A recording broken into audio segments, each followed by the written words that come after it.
This is Will Averill with the Willow Domestic Violence Center. I'm the Director of Communications here, and I wanted to set up a short video on how you can set up a Facebook fundraiser to help support the Willow during Domestic Violence Awareness Month this October. Usually we're able to have a lot of in-person events and presentations, but unfortunately because of COVID, we can't this year.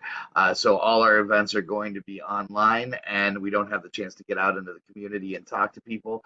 And so Facebook fundraising can be an amazingly incredible, helpful tool, not just in raising funds for survivors, but also in raising awareness of the Willow and what we do. So we hope you'll take a minute to set up a fundraiser.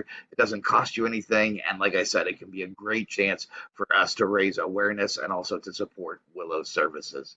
So the first thing that you want to do is go to your own homepage. When you log in, it comes up with this page. In the left-hand side, you'll see fundraisers down here. You want to go ahead and click on that.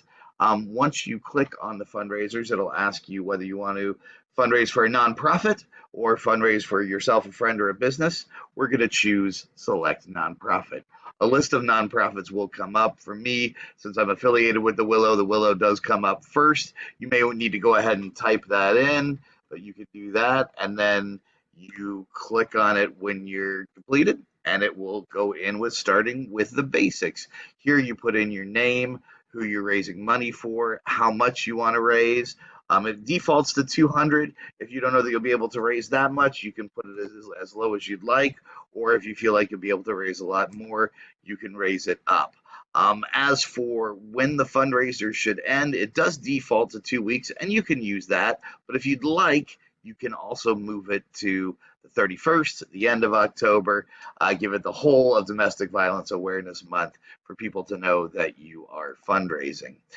Then you have a chance to tell your story. You can leave the title of your fundraiser as Will's fundraiser for the Willow Domestic Violence Center, or we could say Will supports survivors. And then below, you can enter why you're raising money. Now, it does have a fairly good generic sort of want to join me in supporting a good cause messaging, and it lists our cause details at the bottom of that.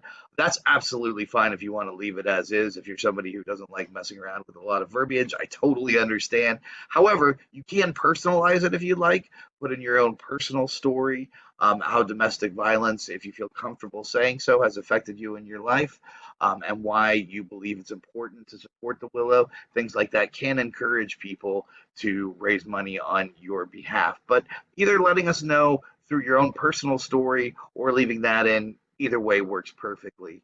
You click on next when you're done altering that, and then it'll ask you to pick a cover photo. Our current cover photo is about our capital campaign growing forward, so you can choose to leave that there, or you can pick one from the last few posts that we've had. We've been posting some survivor art. I think those are kind of fun, so we'll use a little bit of survivor art here for this. And then you just click on create, and voila, you will create your very own Facebook fundraiser. And this Facebook fundraiser, you can invite your friends to become involved with it, to donate. You can share it in your news feed, and also you can donate personally if you choose to, although that is certainly not necessary. Like I said, this is a fantastic, quick, and easy way to support survivors, to raise awareness, and to make sure that the Willow has the funds it needs to run uninterrupted shelter support and services for survivors in Douglas, Franklin, and Jefferson County. So I encourage you to do it if you feel like you can, and thank you so much for taking the time to watch this video.